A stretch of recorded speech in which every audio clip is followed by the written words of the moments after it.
The happiness paradox. What do you want to be when you grow up?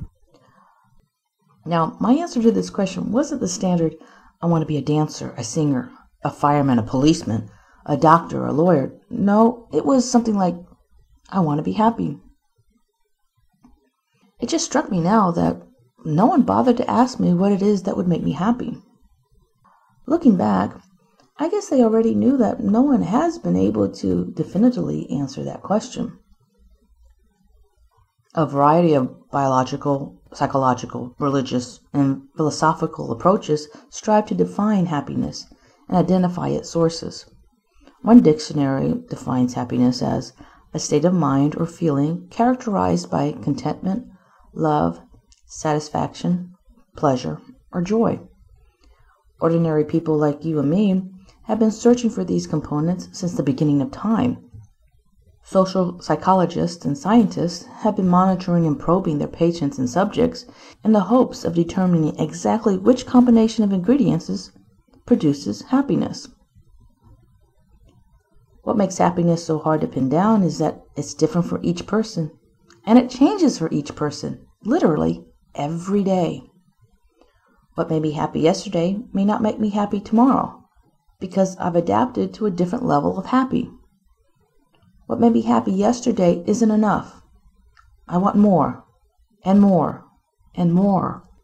The new purse I bought last week had me smiling that day, but today it's no longer new. Yesterday's challenging puzzle intrigued me for some time, but now I need a new challenge. Kids can't wait for the summer vacation, but 2 weeks into it, they are bored. All this leads me to believe that we are not meant to stay in the state of happy 100% of the time. I believe the goal should be to strive to reach our peaceful and happy place most of the time, knowing that we won't achieve it all of the time. We're meant to fluctuate in and out of this state, and we need to know that, to accept that, to be comfortable with that fact. It's like striving to be healthy. That, too, is an admirable goal, but we will never reach that goal 100% of the time.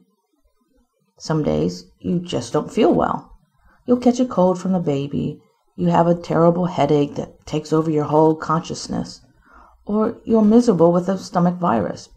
Something just knocks you out for a week. Now tell me the truth. After suffering through a terrible week of being sick, how do you feel about the first day of feeling like yourself again? Don't you feel like you were handed a new lease on life? After enduring being sick for a whole week, doesn't a simple, ordinary day make you grateful for being alive and, dare I say, happy? We need to be sick every once in a while to appreciate the ordinary days of good health. The same holds true for happiness. The adversities that we go through give us the psychological coping tools we need to handle what comes next in our lives. We can't achieve happiness without dealing with some adversities. In short, some tears of sorrow must fall so we can appreciate the joys that will follow. These fluctuations bring up a good point about the resilience of the human spirit. What gives us the ability to bounce back from adversity? What helps us adapt to the changes around us? What keeps our hopes and dreams alive during these bad times? What picks us up when the world keeps knocking us down? Now, the answer to these questions may surprise you. Your resilience actually depends on the resilience of others. A strong social support group or relationship is crucial to human survival. It's the connection and commitment to others that pulls you through the most devastating experiences. Simply put, you cannot do it on your own. You need others to survive. Not only is this key to your survival, it's key to your pursuit of happiness. Social psychologists have determined that happiness is as contagious as a virus. If you surround yourself with happy people, you will catch it and be more likely to stay content with what you have around you. Another factor is, when you become committed and connected to something that involves other people, Your focus is no longer only on yourself, on what you do or do not have, but on what you can do for others and what makes others happy.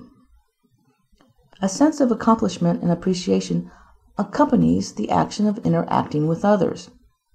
You need to cultivate social connections and strong social relationships. It's imperative to your own survival and happiness. If you don't, you'll be lost and devastated when adversities comes your way. It's an interesting paradox that, to assure your own survival, you need to focus on other people. And it's a lesson that many people wait too long to learn.